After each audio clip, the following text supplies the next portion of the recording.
Hello there! My name is Mara from the BookTube channel Books Like Whoa, and today we are talking about spring cleaning and ways to save space with your books. Now look, I know it is rich when I'm sitting in front of all of these books, which is only a fraction of what I own, for me to presume to talk about spring cleaning. But I am somebody actually who really enjoys unhauling books. I do buy a lot of physical books and therefore have a lot around, but part of the joy for me is reading those and deciding, do they need to stay a part of my collection or can I move them along?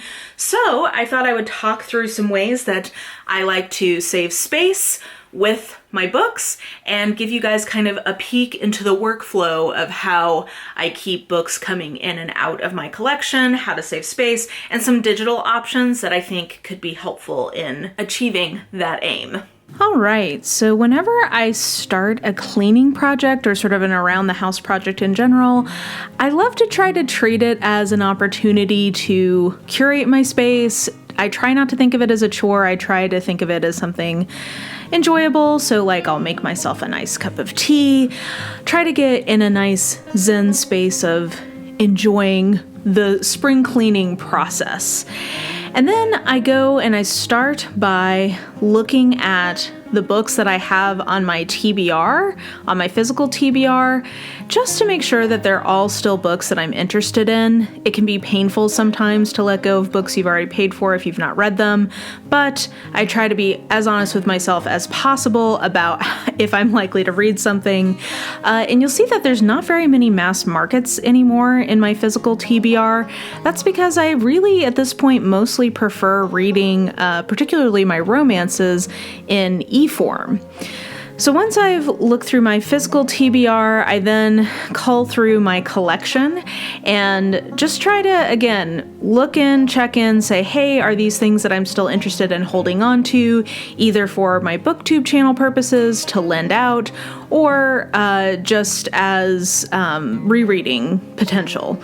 Or sometimes if I have an idea that I might want to do some sort of project in the future with books that I want to have them in physical form, that can be another reason. But also, I just love being surrounded by physical books. And there is nothing wrong with that. Book reading and book collecting are two different hobbies. And also books are just very aesthetically pleasing. So I also just treat it as a beloved piece of my overall home decor. But then once I've got this bag filled up with books that I'm ready to say goodbye to, that's when I know it is time to make a trip to the used bookstore. And I'm very lucky because in my neck of the woods, we have a McKay's, which is one of the best used bookstores ever. They have a fantastic romance selection, tons and tons and tons of romances that you can pick up used. But I also take in books that I'm ready to say goodbye to so that I can get store credit or cash even. So store credit, I obviously can use back in McKay's to pick up used books for no additional cost to me, or you can use the cash to get gift cards, including to Amazon. So Amazon gift cards I tend to use for ebooks, and then I use eReader IQ to put alerts on different authors. eReader IQ actually will send me an email when there is a price drop on one of those titles that is written by that author. So basically, I get an email alert letting me know, hey, there is a book that's on sale, and then I can go check to see if I already have it, if it's one I don't have, if it's one that I want to buy. And I have usually credit from my used bookstore runs that I designate specifically for buying ebooks so that in essence, I'm using money that I've already spent previously on books and putting them back into the ebooks. So that, to me, I also find to be a great space-saving help, is to try to, where I can, convert books from physical form to ebook form. And not everybody loves ebooks in terms of, for different genres. So for instance, like I don't necessarily love reading nonfiction in an ebook, but I do really enjoy reading my romances in ebook form. That's actually really my preferred format at this point. So I like having that sort of credit on file with Amazon that I can reuse for whenever I'm wanting to buy a new romance book. So once I have these books, I do think that another piece of keeping organized and kind of knowing what is in your collection is having some system of organization and tracking. So I personally really enjoy using spreadsheets for this. I know not everybody wants to be as nerdy as I am, but this lets me keep track of the ISBN number, which is the unique identifier for a book, so I always know which edition I have. And then I can also keep track of if I've read it or not, what my rating is, how much money I've spent on a given book, because that I think is also important to keep in mind and just have accountability for yourself. At least I personally find that helpful. And then I also just find it helpful to know if I already have a book. It's a quick reference for me, particularly for physical books, because it doesn't necessarily always, it's a little harder, I think, to track physical books than ebooks, because you can at least have some digital record of it in your purchase history in a consolidated place. But I do like having that kind of at the ready.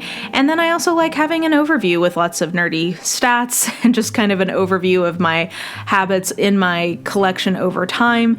And then finally, another thing you can do is to try to find deals via publishers themselves. That often can be a good source of ebook deals in particular. So I wanted to talk about Harlequin Plus, which is kind of a subscription type service that Harlequin has been working on. And basically the way that this works is that Harlequin is curating a bunch of brand new Harlequin titles every month for people to select from. And then they also additionally have more free ebooks that come along with the subscription in a library, as well as romantic movies you can watch, and then also access to different games.